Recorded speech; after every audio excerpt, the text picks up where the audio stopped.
Madhava Kunja Bihari Jaya Radha Madhava Kunja Bihari Gopijana Vallabha Girivaradhari Jaya Gopijana Vallabha Girivaradhari Yashodanandana Braja Jana Ranjana Yashodanandana Braja Jana Ranjana Yamuna Tiravana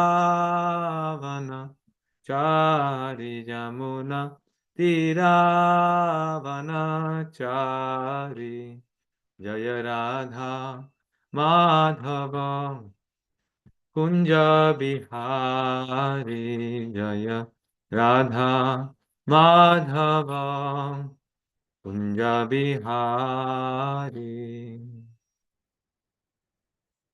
Shri Radha Madhav ki jai, Srimad Bhagavatam ki jai, Gaur Bhakta Vrinda ki jai, Jai Gaur Pramanandi Hari Hari Bol.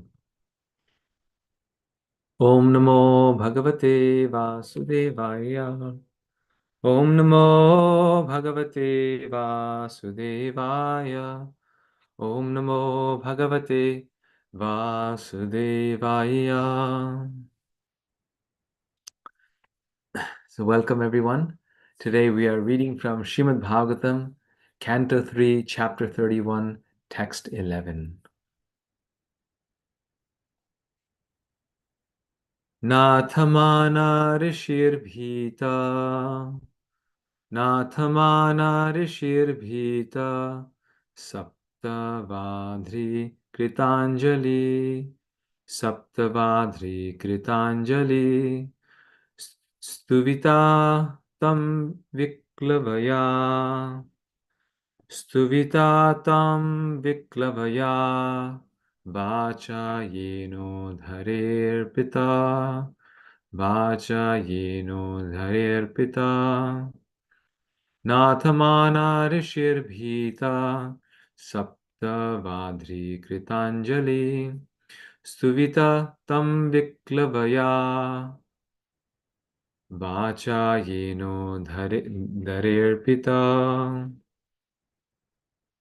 Nathamana appealing Rishi the living entity Bhita frightened Saptavadri, bound by the 7 layers. Krita Anjali, with folded hands. Stuvita, praise. Tam, to the Lord. Viklavaya, faltering. Vacha, with words. Yena, by whom. Udare, in the womb. Arpita, he was placed. Translation and purport by His Divine Grace A.C. Bhaktivedanta Swami Srila Prabhupada Ki Jai.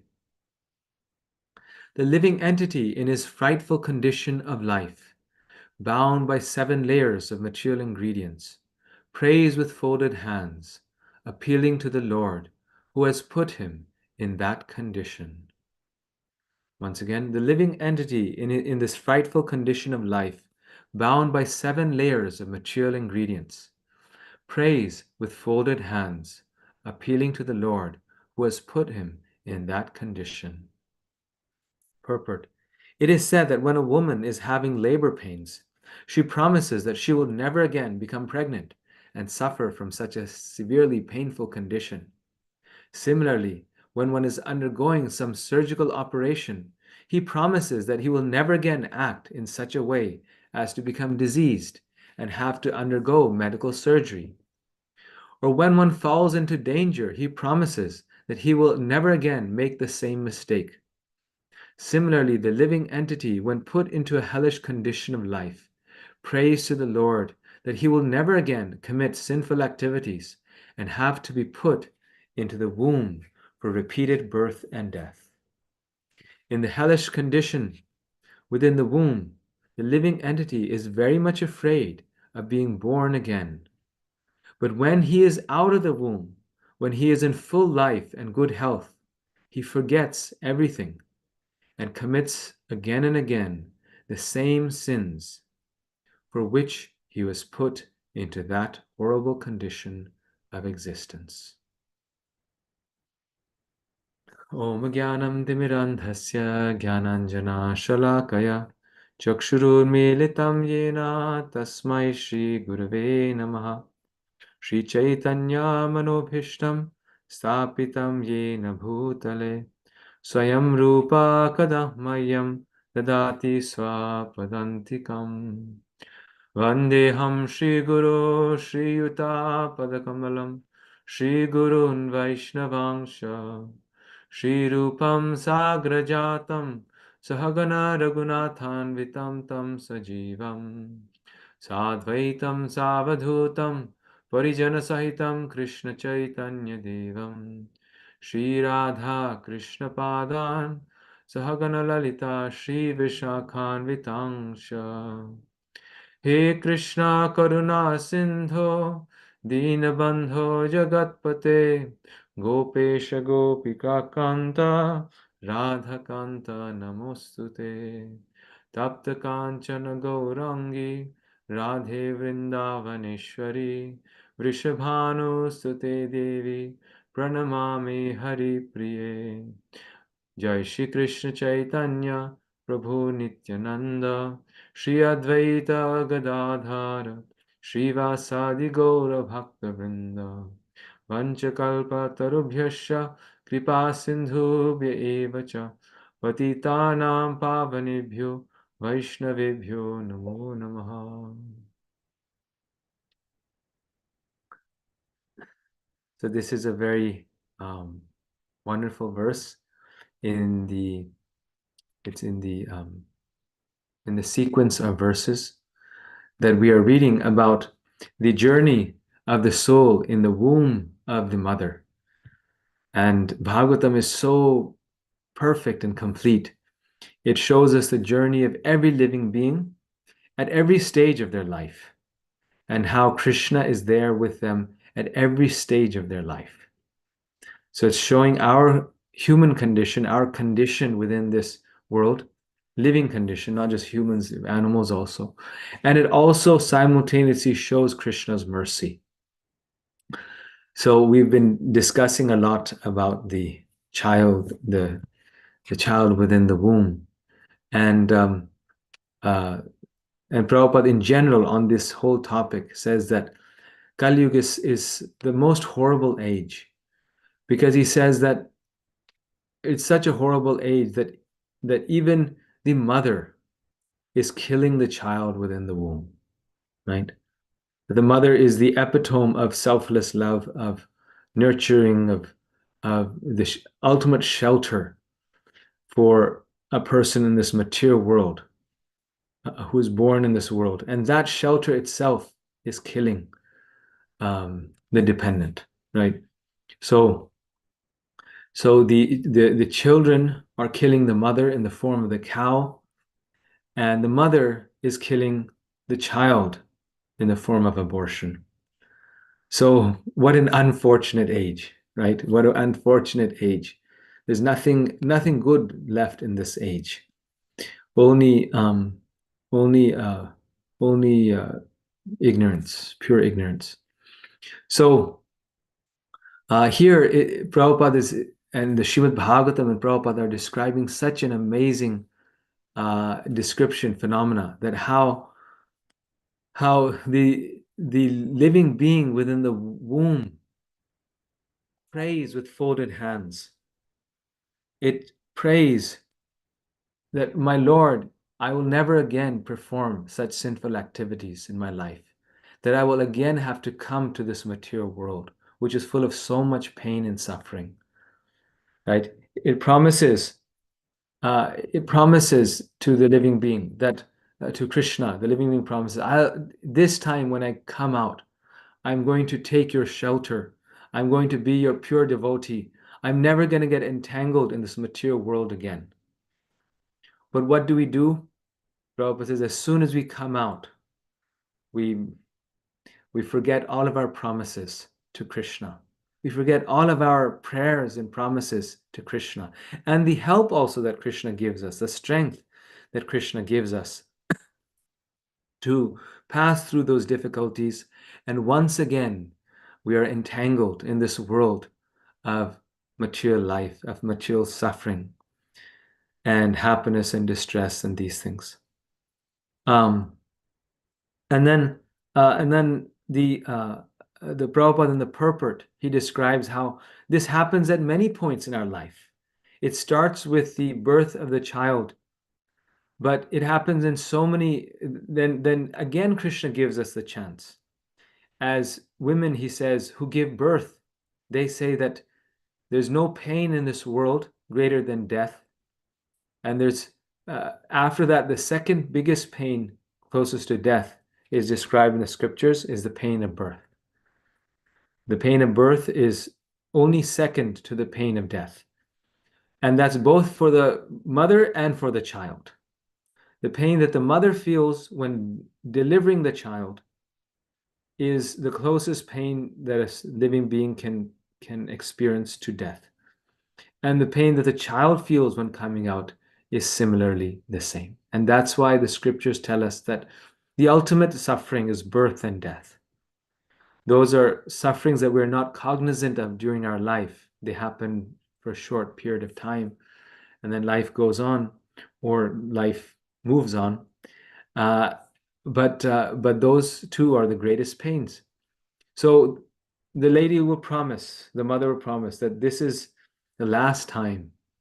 But then, once it's done, when the child is delivered, then sometime after that, the mother again wants to have another child, or again, the woman will say, I can have more children. And that's why they have many children, right?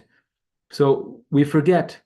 Similarly, for all men and women, when they undergo some surgical operation, Prabhupada says, there's some disease. And we know that it's because of some sinful activity. So many diseases are directly connected. Many are not, but some are, or even if they're not connected to a sinful activity, when we go through that suffering, we pray to Krishna. We say that, Krishna, I'll never again have faith in this material world. I'll never again, perform material activities. My life will be only for you, Krishna. Just get me through this distress. And sometimes we wonder why Krishna doesn't relieve us from that diseased, suffering condition, even though the devotee is so much praying. But he doesn't do so because Krishna knows, though we don't know, Krishna knows that even after getting cured, after a long period of time, the soul will again come back to the same activities which caused that pain. Prabhupada says that in the purport. So we feel that we've learned the lesson, but Krishna knows that no, and that's for all of us. Birth, death, old age, disease happens to every person.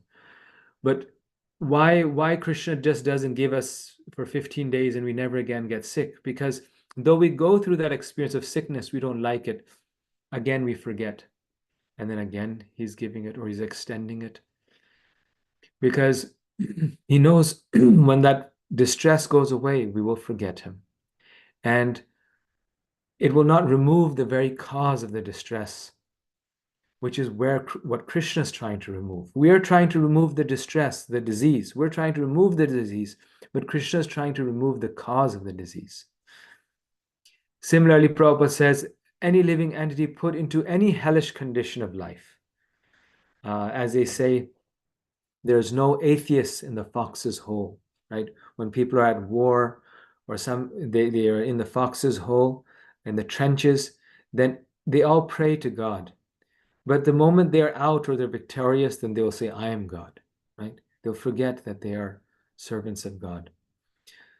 So whenever we're in a difficult situation, we start praying to God. We all have had this experience so many times.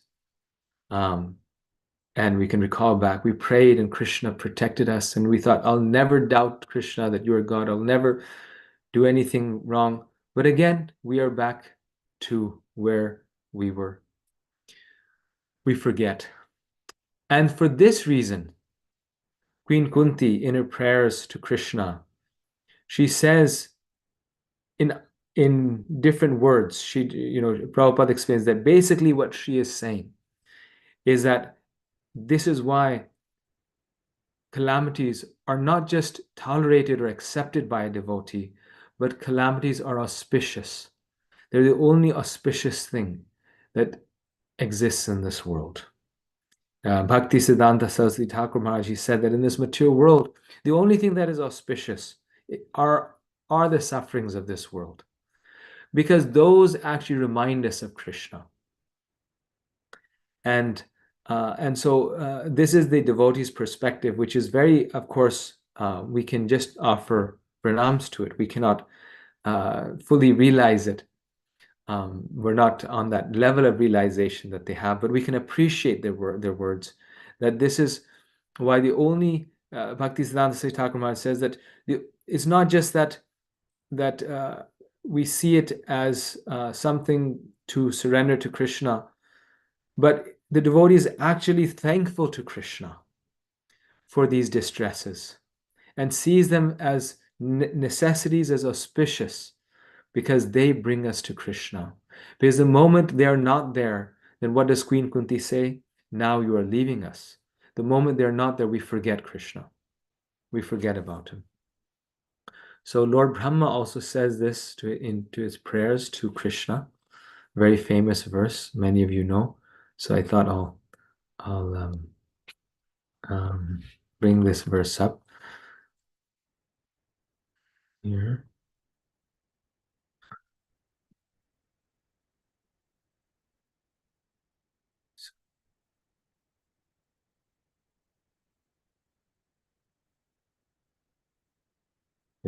So, um,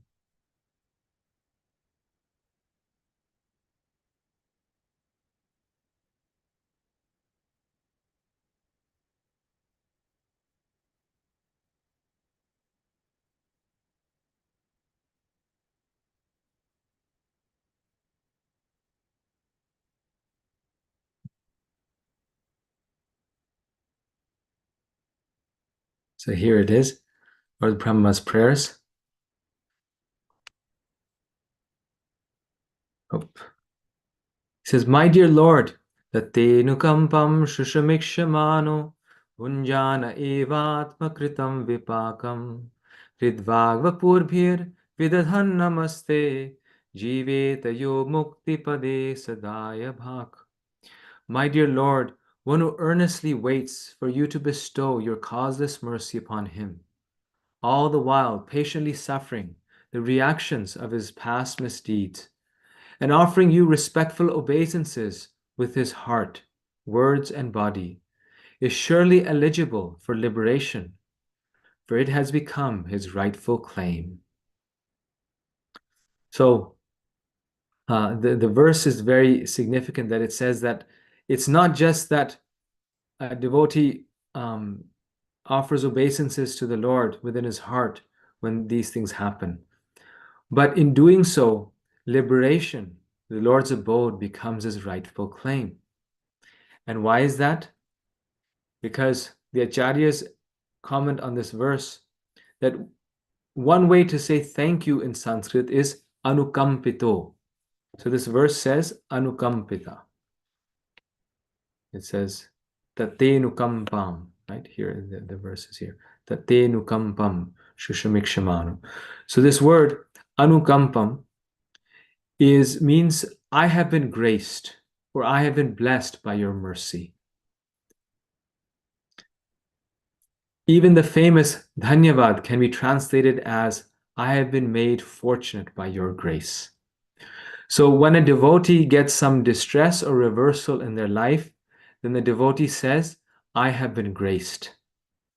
That this is not just that I am surrendering or accepting it, but I'm actually been graced. Others who have not received that suffering have actually not been as much graced as I have. That is how the devotee is feeling. So one could translate this verse as an invitation to be grateful to the Lord and a promise that such a mood of gratitude guarantees one the attainment of Krishna's lotus feet. So one may wonder that so many people are suffering in this world? Why is it that when a devotee suffers, they go get liberation? Why is Brahma saying that here?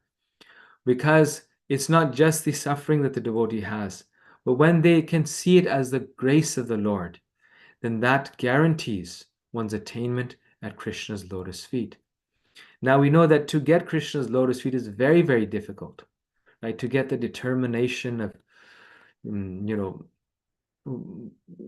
going to the forest, performing austerities and penances like the great sages did, to become a very sincere, humble, fixed up devotee is very difficult, right? Next to impossible. We keep trying and then we keep forgetting. So when a devotee gets some suffering or reversal in their life, then Krishna is in some ways arranging that situation that they can become automatically a dedicated devotee of the Lord. So in that situation, one doesn't need to practice the austerities of devotional life. The austerities are already there in the form of suffering. One doesn't need to, day and night remind oneself to chant Krishna's holy names and to hear about him and read about him, because one is automatically doing that.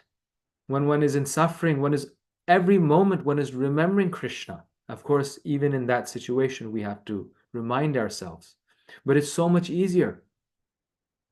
So because we're not able to do it voluntarily most of the time, then Krishna arranges a situation of distress so that we can do it with his help. And that's why the devotee sees that distress as Krishna's grace. Because it's like, oh, Krishna, you arranged my spiritual advancement. You gave me, just like we may feel grateful if we get a job next to a temple, right? Because Krishna has arranged a place where we can get association. So a devotee similarly sees the suffering not as unhappiness, but, oh, Krishna has arranged a way that I can always remember him because I wasn't able to remember him otherwise. So this is what Lord Brahma is saying, and this is why Krishna consciousness is so wonderful, because every situation in a person's life becomes a blessing. If one is happy, then that's a blessing because one's happy. But if one's distressed, that's also a blessing. The devotee feels fortunate or graced by the Lord. In the Nectar of Devotion, Srila Prabhupada says that this statement of the Srimad Bhagavatam should be the guide of all devotees. So when Srila Prabhupada established this society and when he made devotees, he knew that these devotees this movement that he set up and the devotees in them would go through many tribulations and difficulties, especially after his departure. He knew that there would be so many difficulties in the life of every devotee. And he says that this should be the guide of all devotees. He explains in the purport, he says, a devotee regards danger as a good opportunity, right? The child in the womb is more fortunate than the child outside because they have the opportunity to remember Krishna. Tatenu kampam shishamikshamana. When a devotee is in great danger, he sees that danger to be the great mercy of the Lord, because it is an opportunity to think of the Lord very sincerely and with undiverted attention. He does not accuse the Supreme Personality of Godhead for having let his devotee fall into such a dangerous condition. Rather, he considers that dangerous condition to be due to his past misdeeds and takes it as an opportunity to pray to the Lord and offer thanks for having been given such an opportunity. So the opportunity is not the opportunity for suffering. That's the phenomena that's happening. The opportunity is that because of the suffering, I can now easily remember Krishna. So we can make advancement in every situation of life. But Prabhupada says that a devotee can make very rapid advancement in difficult situations in life. So those are times that we can use to our advantage and make many lifetimes of advancement in a short period of time, because Krishna is providing us that opportunity. I want to skip here. And so this is why Queen Kunti, in her beautiful prayers to Krishna, She is not, Prabhupada says, she's not being sentimental, but she's actually saying the truth. I wish that all those calamities would happen again and again, not just because she wants calamities. She says, so that we could see you again and again. Because when a devotee is in distress, then Krishna comes to that devotee. For seeing you means that we will no longer see repeated births and deaths. So what Queen Kunti here is saying, that by seeing those calamities, we become free from the cause of the calamities, the very source of them. And that cause is not seeing Krishna. What is the cause of all of our calamities? Because we are not seeing Krishna. And through those calamities, we're able to see Krishna. So no longer are we able to see repeated births and deaths.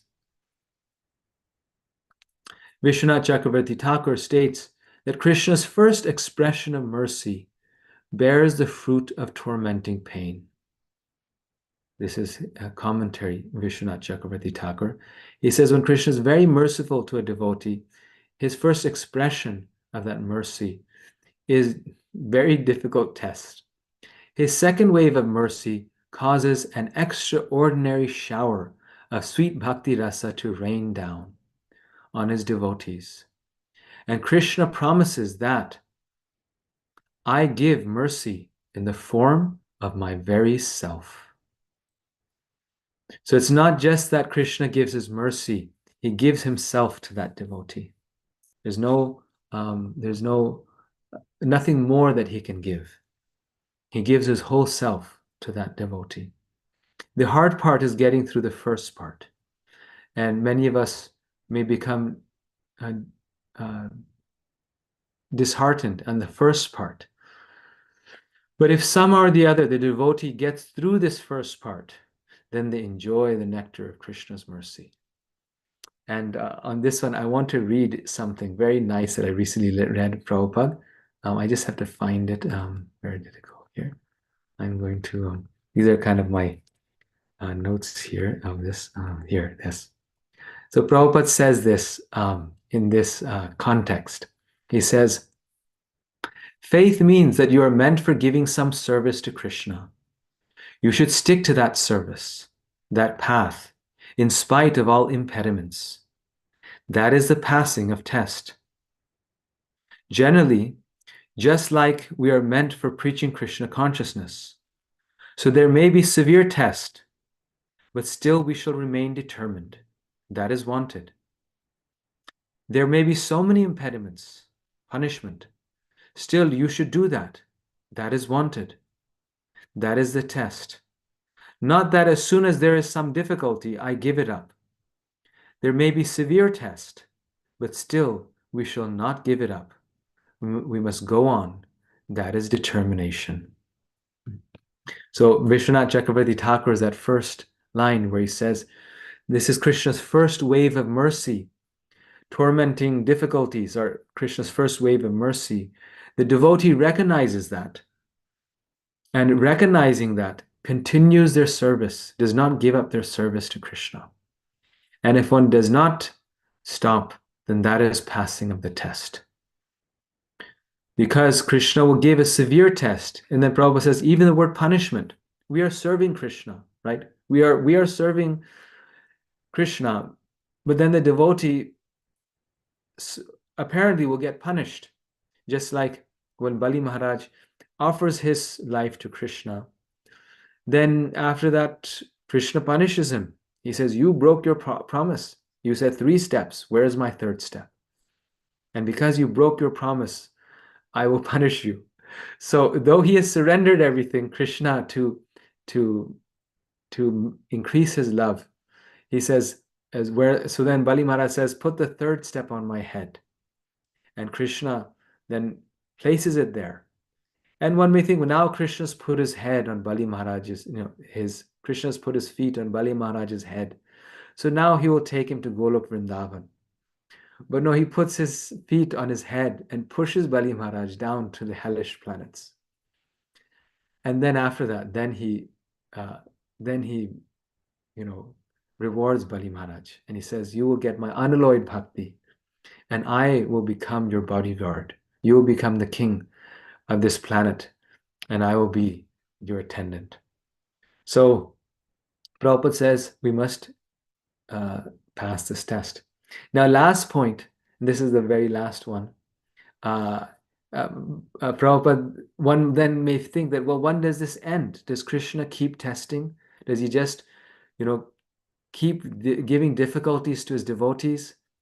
Because we keep falling when we become happy, when we are in distress, we keep falling down. When we're in happiness, we do that, so he has to give us distress. Prabhupada says, devotees, there's test. For devotees, there's test. We see from the devotee's life, Prahlad Maharaj, how much severe test he had to pass through. Bali Maharaj, Narad Muni, Prahlad Maharaj, Bali Maharaj, Narad Muni, all of them had great tests. So then the disciple Atreya Rishi says, and the most advanced devotee is, the more severe the test is, the more the chance, right? So he's asking, so if we make more advancement, we will get more and more severe tests?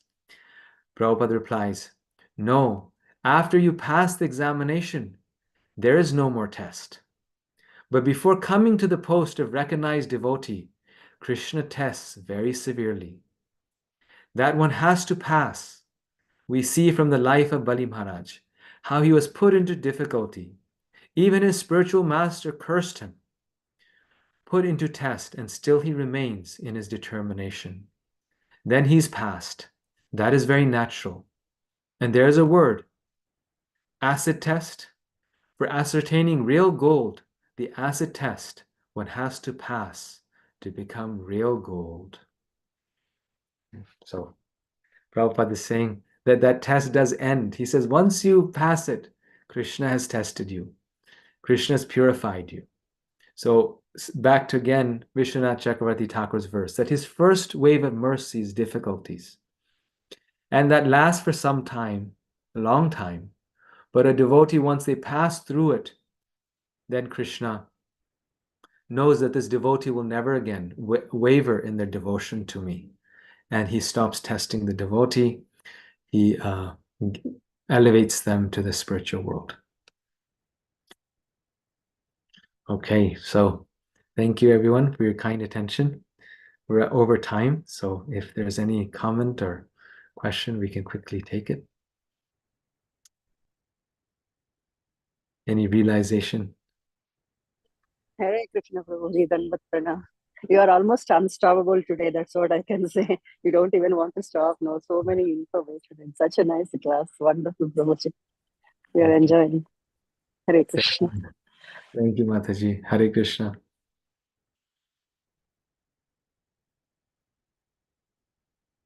Hare Krishna, Prabhu. Hare Krishna. Thank you so much, Prabhu, for a nice class.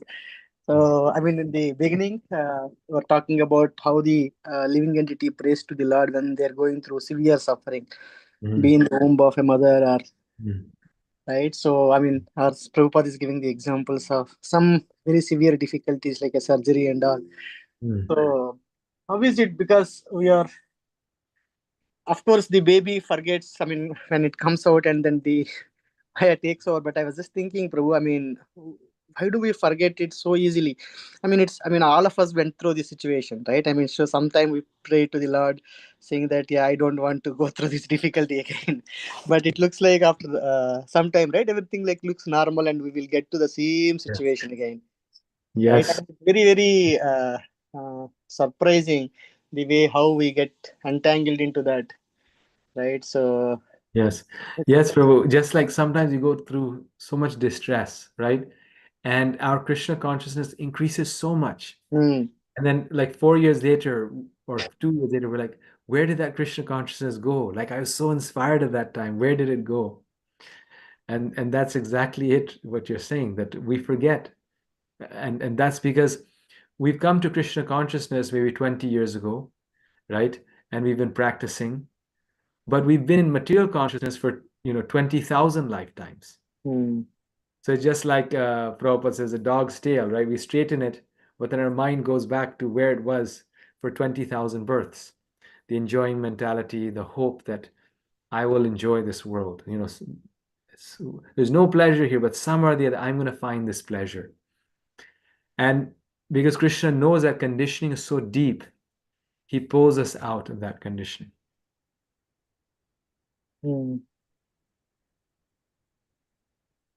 He pulls us out of that conditioning.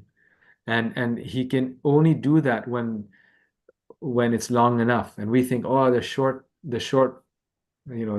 dose will work. But he knows how long we need it.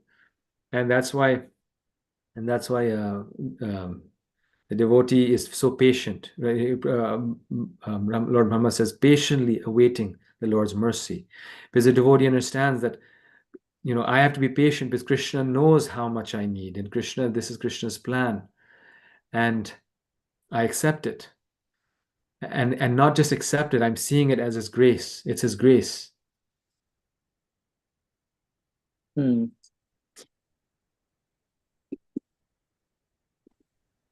Yes. That's true. And then at the end, then we figure out, why did Krishna give it, right? It's not during it, but at the end we're like, oh yeah, I needed it actually this long. The Krishna had a bigger plan. This is why he did this. Yes. Thank you, Prabhu. Any other comment you have, or anyone else? Thank you. Hare Krishna, Prabhu. Hare Krishna.